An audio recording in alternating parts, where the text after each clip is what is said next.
Do you want to build a mug?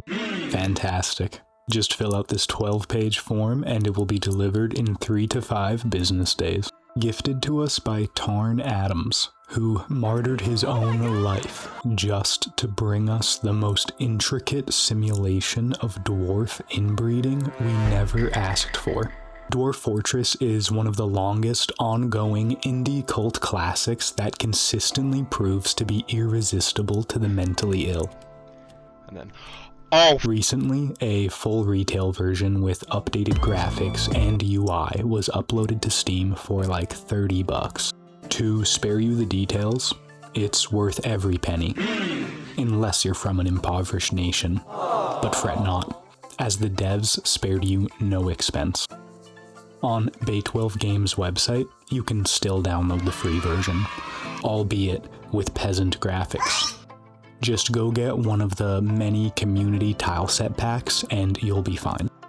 We begin this RPG where most others end, by becoming God. There's some crazy settings to tweak and play around with for the world gen, but the only one I care about is the minimum number of volcanoes. This is not foreshadowing.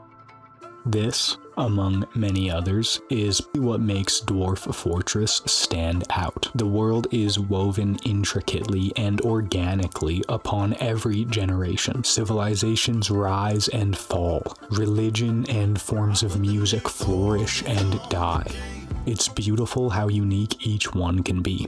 There are 2 main game modes to pick from. The main mode, Fortress, sees you set off with 7 dwarves to establish and eventually demolish a fortress. Adventure mode lets you take control of a single character in your generated world and do as you please. I could care less about adventure mode, so I'm just gonna go dig a hole. Once we have our world, we will need our initial party to set off with. None of them matter to me, except one, the Milker. Bestowed the title of the Milkman, he struck my heart, and I vowed that this fortress will be forged in his name. So, the Milkman and his band set out to establish their new fortress. Finally, loading into the game, there is no time to waste. I carved out a basic template, setting up my meeting area and a small farm. These are crucial to dwarven living, as we all know that the only thing a dwarf needs is alcohol and a place to drink that alcohol. I get some storage and crafting buildings going so I can build some furniture to set up my manager and bookkeeper. You'll notice our resources at the top. They're just estimates. While tedious, this next part is also one of the things I enjoy most about this game, and that is work orders. With our manager established, we can start setting up automated work orders to keep our fortress running smoothly. At a minimum, you will want drink and food, but I also recommend storage bins, barrels, and a constant supply of rock blocks. As seasons passed, we continued to expand the fort.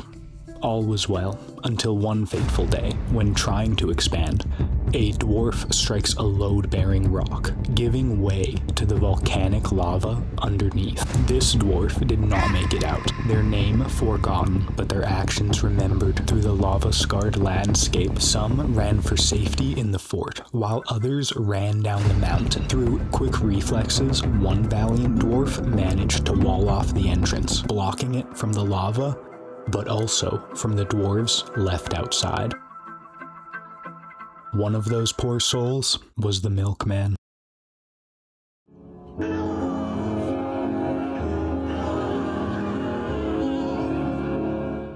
In the midst of the chaos, he gets in a fight with another dwarf while they are trapped between the pouring lava. I was saved from the trauma of witnessing this event. I have no option left but to conclude that the Milkman fought valiantly and was only bested due to extenuating circumstances out of his control. Rest easy, King. I was about to retire the fort here, but in the light of this warrior's death, there was one more thing that needed to be done. We queued up some coffins and started digging out a mausoleum for those lost in this catastrophic event. Life continued on. As ashes of burnt flora rained down from the surface, the dwarves hunkered down inside their fort. This volcano won't get the best of me. I decided to venture to the top, where I set up my tavern. In the name of the Milkman, upon golden thrones, these dwarves will drink milk and beer out of golden goblets, waiting until their lungs collapse due to the falling ash from the sky. I decided to retire this fort and set up another one deep in the corner on an island controlled by goblins. That seemingly important detail was missed when I picked the location, as all I was worried about was a good place to make some milk and cheese. This goal came swift,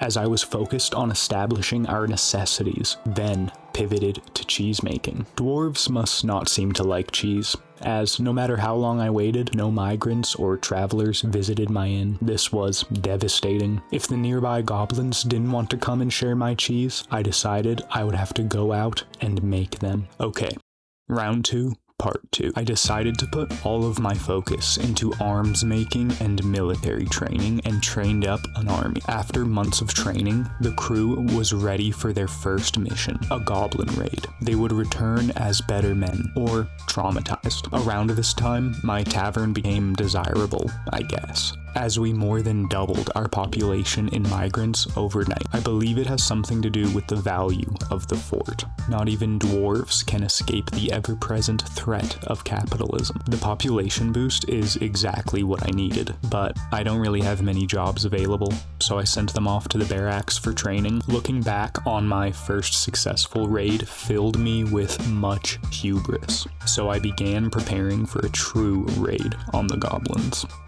In the meantime, there was one goblin that was sent in retaliation, the likes of which was handled by my militia leader, though in the aftermath of these events, he struggled to cope. After a short spring, I had about 10 adequately trained dwarves ready to risk them and their families' well-being for the Empire.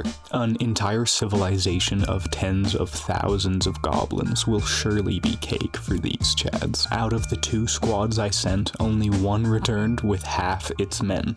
This is fine.